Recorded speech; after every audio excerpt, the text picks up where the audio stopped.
She had promised herself she would never do this again. Emily Carter stood in front of her bathroom mirror on a cold Thursday evening, carefully applying a thin layer of lip gloss she almost didn't bother with. She stared at her own reflection for a long moment, the tired eyes, the forced composure, the quiet wall she had spent years carefully building around her heart. She was 31 years old, successful, sharp, and completely alone. Not the kind of alone that came from bad luck. The kind that came from a decision. A deliberate, carefully protected choice. She had loved before. Deeply. Recklessly. More than once. And more than once, it had broken her into pieces she spent months collecting off the floor. There was Daniel, who said she was everything and then left for someone with fewer opinions. There was Marcus, who was wonderful until he wasn't. And there was James. She didn't even let herself finish that thought. The point was simple. Love had a pattern, and that pattern always ended the same way. So Emily had done what smart, exhausted women do. She stopped playing the game. She poured every ounce of her energy into her career as a marketing director, filled her apartment with good books and expensive candles, and told herself that peace was better than passion. Then Jessica called. Jessica had been Emily's best friend since college, the kind of friend who remembered your worst days and showed up anyway. She was warm, persistent, and completely immune to Emily's deflections. "I need you to meet someone," Jessica said, her voice carrying that familiar cheerful confidence that Emily had learned to dread. "His name is Michael.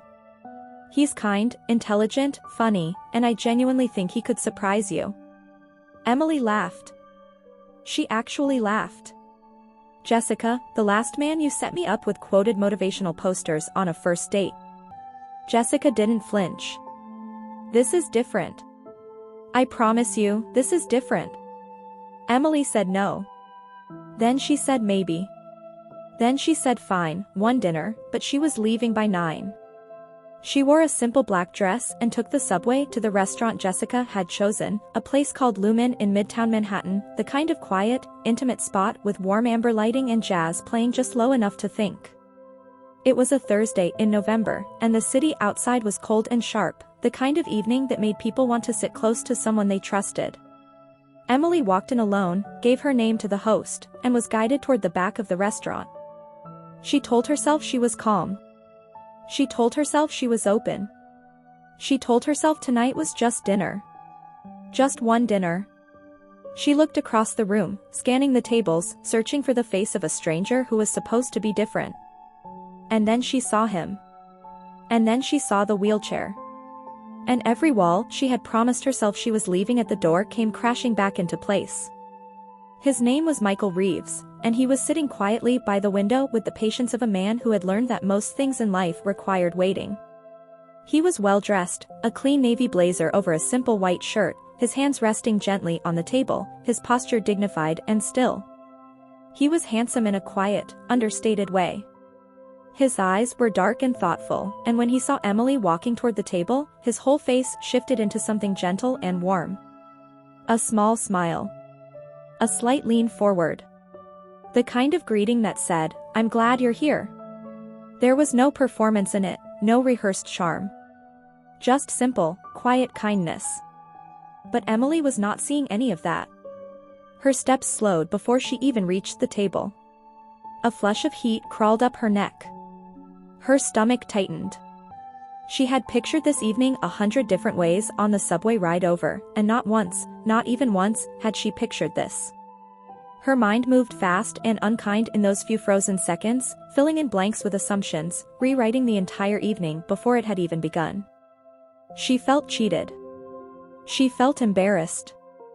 And underneath both of those feelings, buried so deep she couldn't even name it yet, she felt afraid. Because the wheelchair meant unpredictability. It meant complexity. It meant something she had not agreed to and did not feel equipped to handle. She told herself she was being practical. She was not being practical. Michael spoke first. "Emily?" His voice was calm and warm, like someone completely unafraid of the moment. "Jessica mentioned you might be the kind of person who needs a minute to warm up.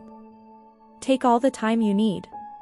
He gestured to the chair across from him, easy and unhurried. There was no edge in it. No challenge. Just space. He was offering her space, and she didn't take it. Instead, Emily felt her pride harden into something she would later be ashamed of. "I'm sorry," she said, her voice clipped and distant. "I think there's been some kind of misunderstanding." She did not explain. She did not sit down. She simply picked up the exit she had already mapped in her mind and walked through it, heels clicking quietly across the restaurant floor, past the soft jazz and the amber lights, and out into the cold November air. Michael watched her go.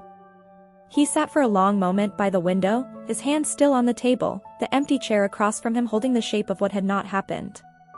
The waiter came by and asked if he would be waiting for his guest. Michael looked at the empty chair. Then he smiled, the kind of smile that holds sadness without bitterness, and said quietly, "I think it will just be me tonight." He ordered a glass of water and a bowl of soup, and he ate alone by the window as the city moved outside in the dark. He had sat like that before. In waiting rooms. In rehabilitation centers. In the silence of a life rebuilt from almost nothing.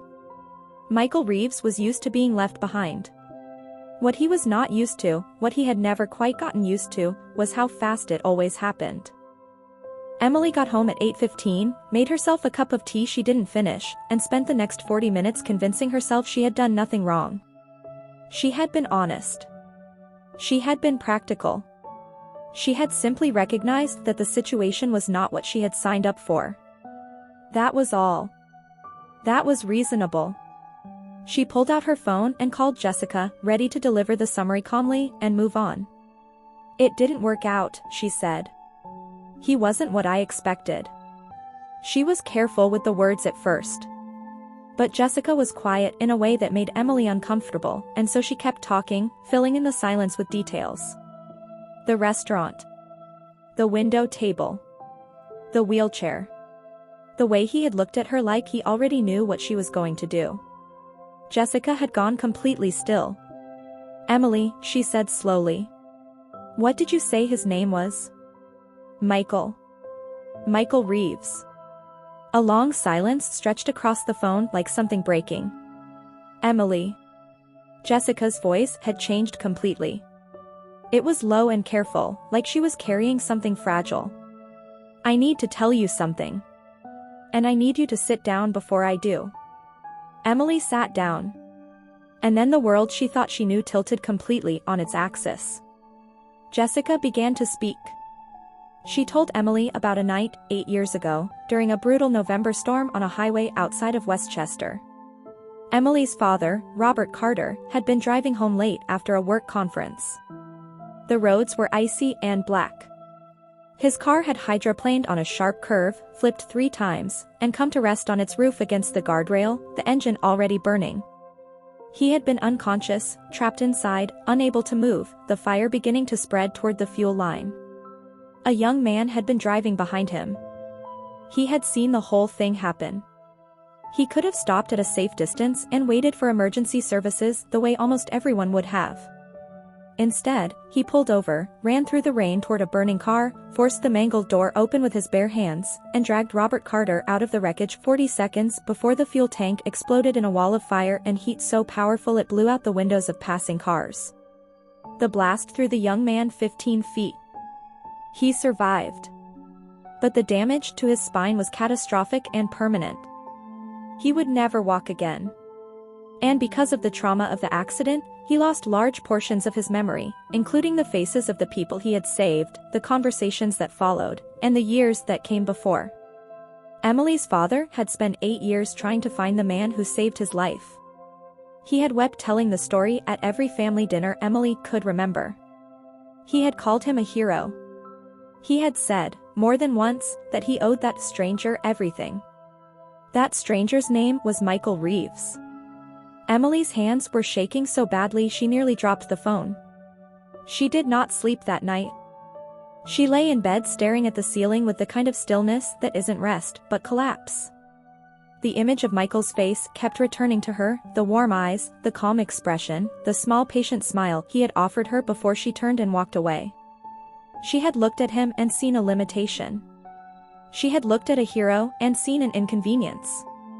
She had looked at a man who had literally walked into fire to save her father and decided, in the space of 10 seconds, that he wasn't worth her time. The shame was physical.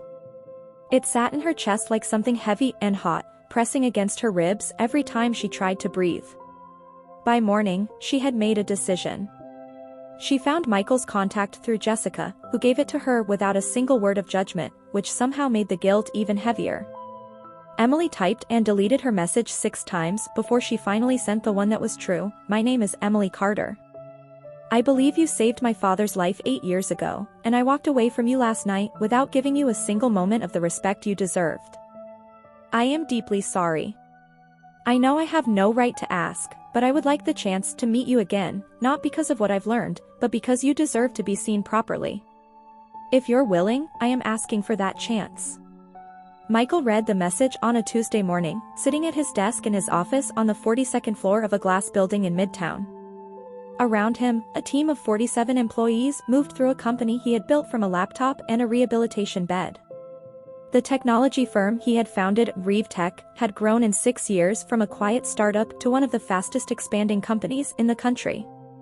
He had done it with no investors willing to take him seriously at first, no network that believed in him, and no legs to carry him across a room.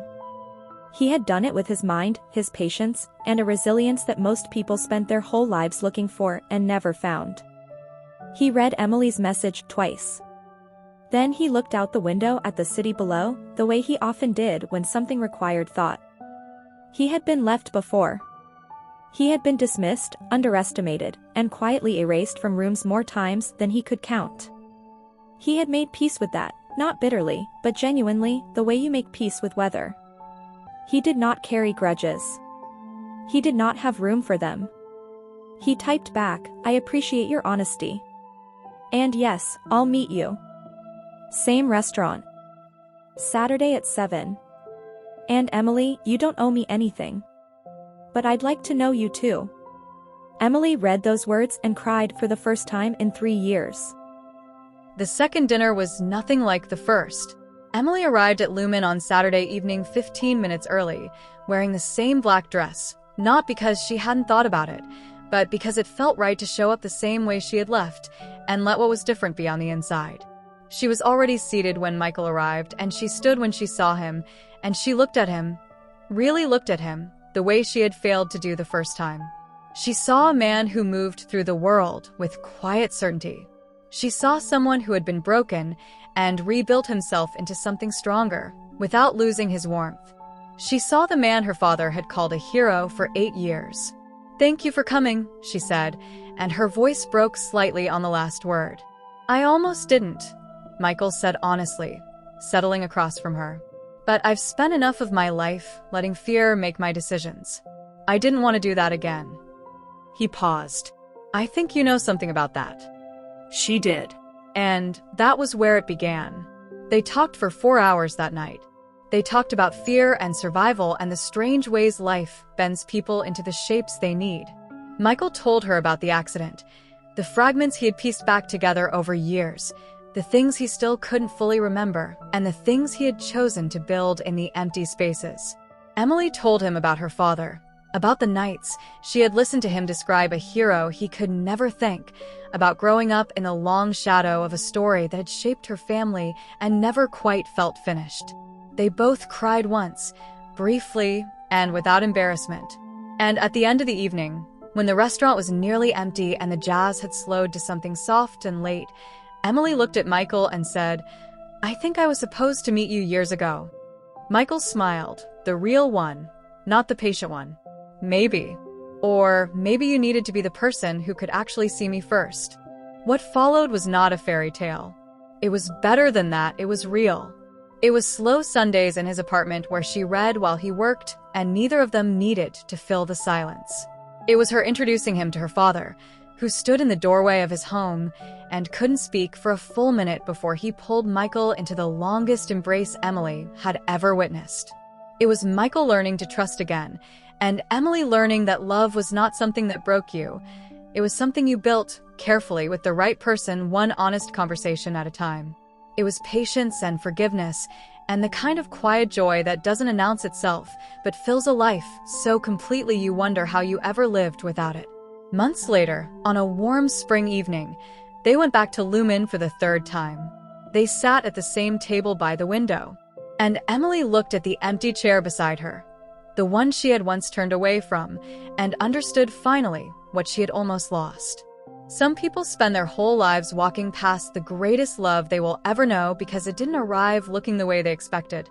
Don't be that person. If this story moved you, hit that like button. It helps more people find it. Subscribe so you never miss a story like this one. Share it with someone who needs to hear it today. And drop a comment below. What was the moment that hit you hardest? What lesson will you carry with you? Because sometimes the most important story you'll ever hear is the one about the person you almost walked away from.